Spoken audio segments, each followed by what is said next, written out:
अब भाई मुख्यमंत्री जी, आप तो सर्वमान्य नेता हैं, आप तो कोई फैसला लेते हैं सब मान लेता है। आप धृतराष्ट्र क्यों बने हुए हैं? एक पद पर हैं, कई लोग हैं जो कई एक पद को लेकर के विराजमान है, तो बातें खुलेंगी तो बहुत दूर तक जाएंगी। अगर आपको लगता है कि आरसीपी सिंह के साथ होने की सजा हमको दी गई, तो आरसीपी सिंह को सजा क्यों नहीं दे रहे हो? चला रहे थे पार्टी जोड़ो अभियान, अब होगा कि पार्टी छोड़ो अभियान। यही कोई एक चीज हमको निकाल के बताए कि मैं किसी व्यक्ति के लिए हूं, मैं पार्टी के लिए हूं। और ये लोग क्या जानेंगे साहब, जो प्रदेश अध्यक्ष जी बने हैं, कई दिन से हैं, जदयू को कितना जानते हैं। आरसीपी सिंह के प्रति श्रद्धा होने का ये मतलब थोड़े है कि हम पार्टी से अलग हैं। और सर्वमान्य नेता तो नीतीश कुमार है, अब क्या आरसीपी सिंह को आप बोलिएगा जी? कभी नीतीश कुमार के बेहद करीबी रहे केंद्रीय मंत्री आरसीपी सिंह के ऊपर लगातार जेडीयू नेतृत्व की नज़र टेढ़ी है। इस वक्त हम आपको 7 स्टैंड रोड दिखा रहे हैं, जो आरसीपी सिंह का मौजूदा आवास रहा है पटना में, और लंबे अरसे से आरसीपी सिंह इसी बंगले में रहते रहे। आरसीपी सिंह को पहले राज्यसभा नहीं भेजने का फैसला किया गया, और उसके बाद उनका ये सरकारी आवास जो जेडीयू के ही विधान पार्षद के नाम पे अलॉट है, आवंटित है, उसको दूसरे के नाम पर आवंटित किया गया है। मतलब ये बंगला भी उनको खाली करना होगा। जेडीयू के वो वैसे नेता जो आरसीपी सिंह के करीबी माने जाते हैं, उनके ऊपर लगातार गाज गिर रही है। कल जिन नेताओं का निष्कासन हुआ, जितेंद्र नीरज जी, आपका नाम भी उसमें शामिल है। आपको पार्टी से निष्कासित कर दिया गया, प्राथमिक सदस्यता खत्म कर दी गई। क्या ऐसा किया आपने? देखिए, आपने जैसा कि बताया कि उनके साथ जो लोग थे उनको निष्कासित किया गया, तो ये भी कम से कम लिख दिया होता प्रदेश अध्यक्ष जी ने कि आप लोगों के ऊपर इसलिए कार्रवाई की जा रही है क्योंकि आप आरसीपी सिंह जी के साथ थे। तो एक ग्राउंड होता ना भाई, आपने तो कोई ग्राउंड ही नहीं बताया ना। आपने पूछा तक नहीं, शोकॉज नहीं किया, हमारी गलती क्या थी। मैं इस पर अभी नहीं आ रहा हूँ कि उनके अधिकार थे कि नहीं, उन्होंने जो एक्शन लिया है ये उनके अधिकार क्षेत्र में आता है कि नहीं, मैं इस पर अभी नहीं जा रहा हूँ। मेरा सबसे पहले है कि ठीक है भाई, आप कम से कम ये तो बताओ ना कि हमारी गलती क्या है, किस गुनाह की सजा आपने दी है, ये तो आपको बताना होगा। पहले आपने प्रकोष्ठ को खत्म कर दिया, तो आपका मापदंड क्या है? आंतरिक लोकतंत्र की पार्टी, लोग कहते हैं कि भाई नीतीश कुमार जी की पार्टी है, आंतरिक लोकतंत्र की पार्टी है, यहाँ कार्यकर्ताओं के सम्मान का ख्याल रखा जाता है। तो ये कौन सा सम्मान रखा है आपने? तो मैं कहना चाहूँगा और मैं पूछना चाहूँगा, मैं तो अभी दिल्ली से आ रहा हूँ, संयोग से आपसे मुलाकात हो गई, मैं इधर से निकल रहा था, तो सवाल तो होंगे और बिहार भर से सवाल उठने लगे हैं। क्योंकि मैंने तो कहा कि हम उन लोगों में नहीं हैं जो आपके फूंक से बुझ जाए, वैसे दीपक नहीं है हम।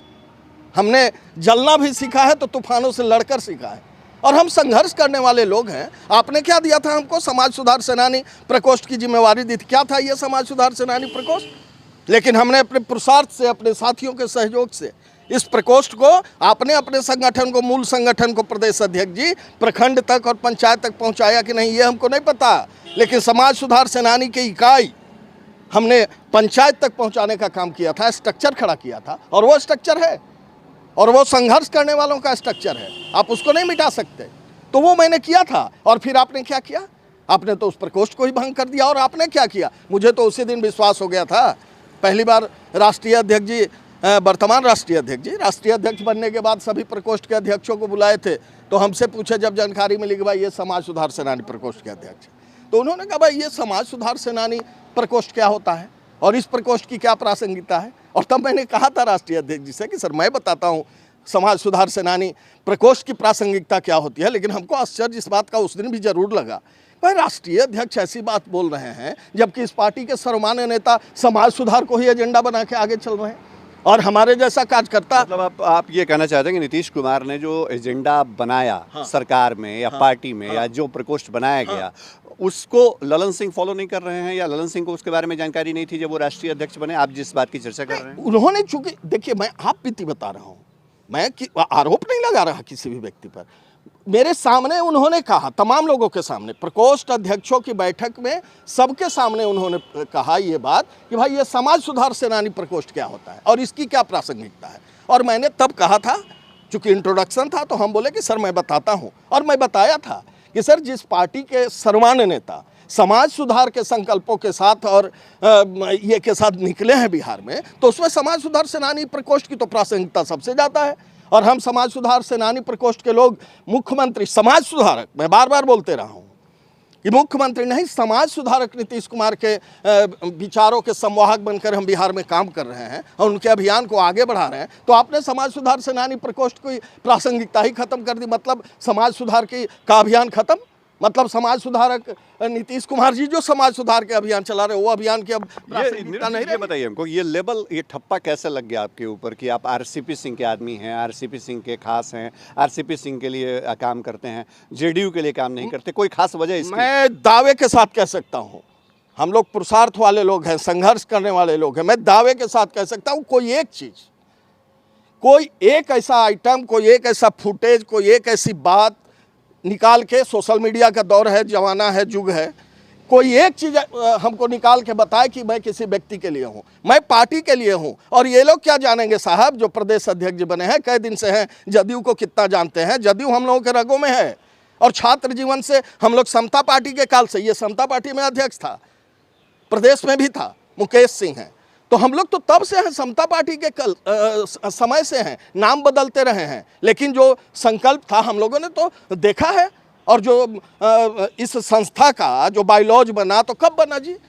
ये जॉर्ज साहब के समय से मामला आ रहा है, जॉर्ज साहब, शरद यादव, इन तमाम लोगों ने इस पार्टी को सींचा। इस पर छोड़िए कि किसका क्या हश्र हुआ। और आरसीपी सिंह का जिस दिन आरसीपी सिंह की बात आपने पूछा, मैं आपको बताता हूँ, आरसीपी सिंह से मैं नहीं, आरसीपी सिंह से हर वो कार्यकर्ता जुड़ा हुआ है जिसके दिल में पार्टी के लिए कुछ करने का जज्बा है। आरसीपी सिंह शिल्पकार बनकर इस पार्टी को सींचे हैं, इससे कौन इनकार कर सकता है जी? आप छोड़ दीजिए जो इधर उधर गुटबाजी में घूमने वाले लोग हैं, दूसरे को गुटबाजी में कहते हैं। आप निकलिए गाँव की ओर, प्रखंड में निकलिए, पंचायत में निकलिए, बूथ पे जाइए और कार्यकर्ताओं से पूछिए, हर कार्यकर्ता के दिल में आरसीपी सिंह बसते हैं।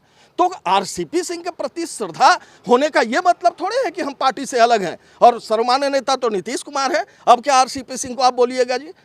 आपने तो 20 भी दिया तो वो आदमी हंसकर पी लिया और पार्टी के पक्ष की बात बोल रहा है। किसने 20 दिया? अरे तो पार्टी नहीं ना दिया ना, पार्टी नहीं दिया ना, और उसको भी हंस के पी गया, और उसके बावजूद आप प्रहार कर रहे हैं। इसके बाद नहीं, एक बात और, इसके बाद भी अगर आपको लगता है कि आरसीपी सिंह के साथ होने की सजा हमको दी गई, तो आरसीपी सिंह को सजा क्यों नहीं दे रहे हो? तो आरसीपी सिंह पे एक्शन लो ना, तो आरसीपी सिंह को आप बाहर करो। तो आपने क्या समझ रखा है हम लोगों को? गाजर मूली? आप गाजर मूली समझ लिए हम लोगों को। और आप क्या है प्रदेश अध्यक्ष जी, और आपकी हैसियत भी हम समझ रहे हैं, आपको कितना ज्ञान है और कितना क्या, आपको ये पता है कि आपने जो कदम उठाया है ये राइट आपको है कि नहीं है? और ये मैं चैलेंज करता हूं, आप वो बताएं कि किस संविधान के, पार्टी के किस संविधान के किस धारा के अंतर्गत उनको ये राइट है कि बिना सोच बताए हुए, बिना सोच दिए हुए, बिना कारण जाने हुए, बिना आरोप लगाए हुए आपने पार्टी से निष्कासित कर दिया। इस पार्टी को खून और पसीने से सींचने वालों में जितेंद्र नीरज जैसे लोगों का भी योगदान है, और आप इससे एक लाइन के शब्द में, एक लाइन में लिख के आपने पार्टी से निष्कासित कर दिया। और उन त्याग का क्या? उमेश कुशवाहा जब प्रदेश अध्यक्ष बने थे तो कहा गया था कि आरसीपी सिंह के पसंद थे, फिर अब पाला बदल लिया उन्होंने। तो ये पाला बदलने और ये करने वाले लोग समझे, हम लोग तो इस पार्टी को जयप्रकाश गांधी और लोहिया की पार्टी और सिद्धांत को समझते हैं, नीतीश कुमार जी को आदर्श समझते रहे हैं। लेकिन आपने जो किया, अब भाई मुख्यमंत्री जी आप तो सर्वमान्य नेता हैं, आप तो कोई फैसला लेते हैं सब मान लेता है, आप धृतराष्ट्र क्यों बने हुए हैं? पार्टी को चलाने के लिए आपने दिया है इन लोगों को कि पार्टी को खाने के लिए दिया है, ये बताइए ना। अरे भाई पटिया खत्म हो जाएगी, टेंट पे और ये पंडाल वाला आपको लगता है नीरज जी की जो एक्शन हुआ है, जिस तरह से आप लोगों को बागी बता करके कार्रवाई की गई, इसका असर पार्टी और संगठन पर दूर तक जाएगा क्या? आप लोगों के साथ लगा, मैं आपको बता रहा हूँ, आप सोशल मीडिया उठाई, मैं तो दिल्ली था, मुझे तो पता भी बाद में चला। अब देख लीजिए बिहार के किस जिले में अभियान नहीं शुरू हो गया है, और आप कह रहे हैं कैसे नहीं इसका इफेक्ट पड़ेगा। हमने जो किया है, कोरोना काल के बावजूद कम समय में हमने जितने लोग 5000 तो सेनानी बहनों को हमने पार्टी से जोड़ा है जी। पार्टी के पहले से उतनी महिलाएं नहीं शामिल थी पार्टी में जितनी बहनों को हमने पार्टी से, तो उन 5000 बहनों का क्या होगा?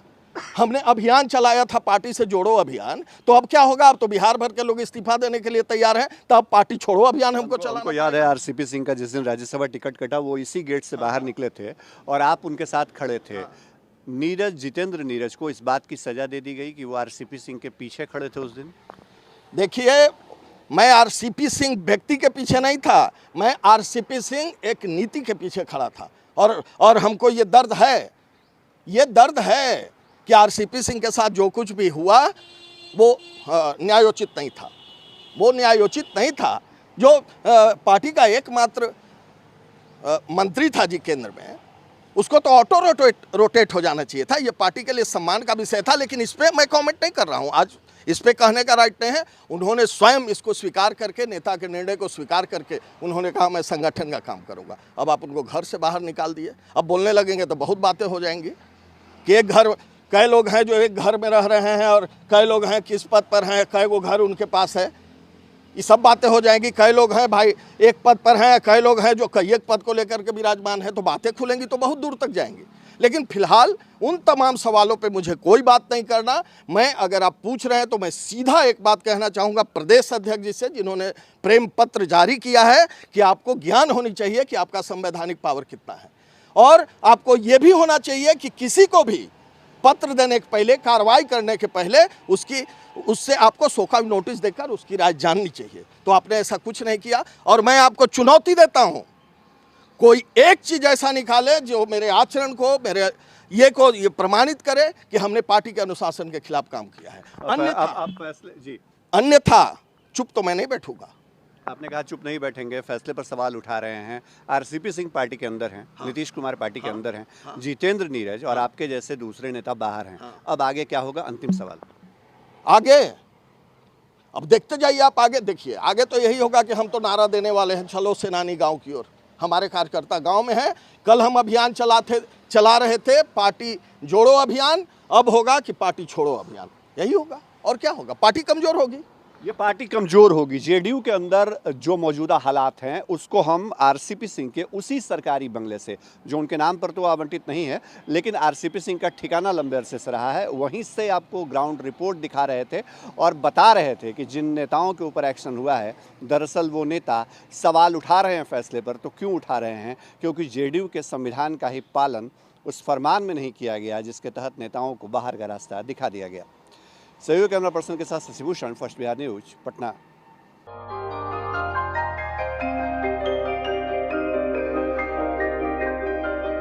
इस कोविड पेंडेमिक में सब ये शहर छोड़कर अपने शहर, अपने घर चले गए। हम लोगों का अपना शहर तो है, लेकिन वहाँ अपना घर नहीं। अगर सिचुएशन और खराब होता चला गया तो हम जाएंगे कहाँ? अरे ये प्रॉब्लम तो हर शहर में है, लेकिन हाँ, अपने शहर में भी अपना घर तो होना ही चाहिए।